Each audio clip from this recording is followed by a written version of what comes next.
You could take any piece of music in the world and remove this one instrument from it, and then if you compared the one with and the one without, the one with would win every single time.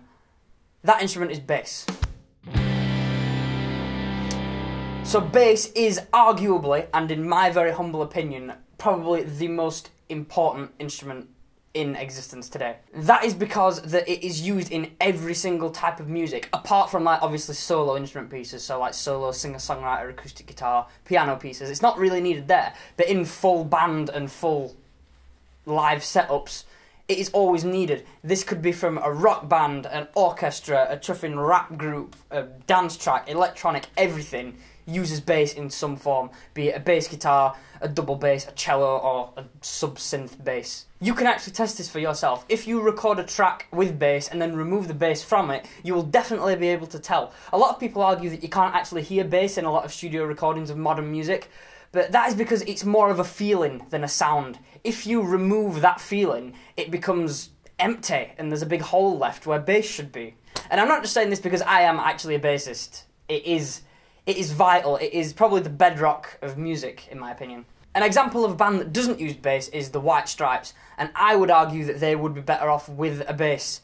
While the studio recordings are okay and they sound good if you were to listen to them live, they really need a bass player because it is really missing. Like, the drums are there, the guitars are there, and then Jack White goes and plays solos, and it's just like, no, the bass is missing. There is no butter on this sandwich. It doesn't work. However, there are some artists that make it work for them without a bass.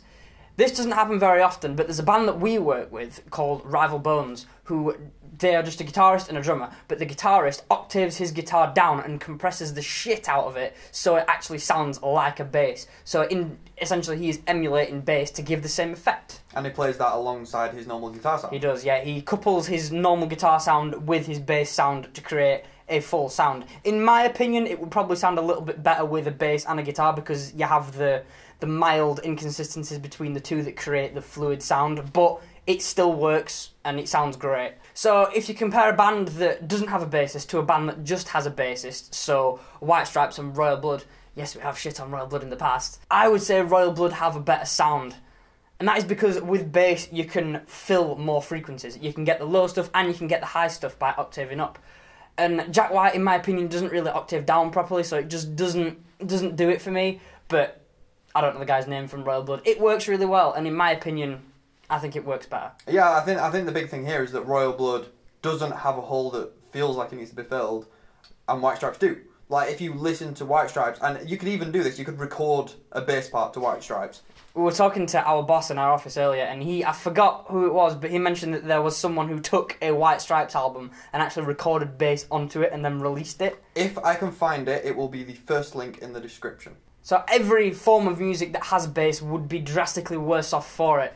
And I think bass is slightly underappreciated. So if you're putting a band together and you have, you've got two guitarists and a drummer and a singer, yeah, you think that's it? No, you really need a bass, because while bass is very unglamorous, it's not the guy who always gets the girls in the band, but it is needed. It is the butter on the bread of the sandwich. And if you like your sandwiches to be nice and wholesome, you need some bass. Sorry if this episode feels like it's a bit odd because it's handheld and it might sound a little bit different. We are using totally different equipment to what we normally use, so sorry. See you next week!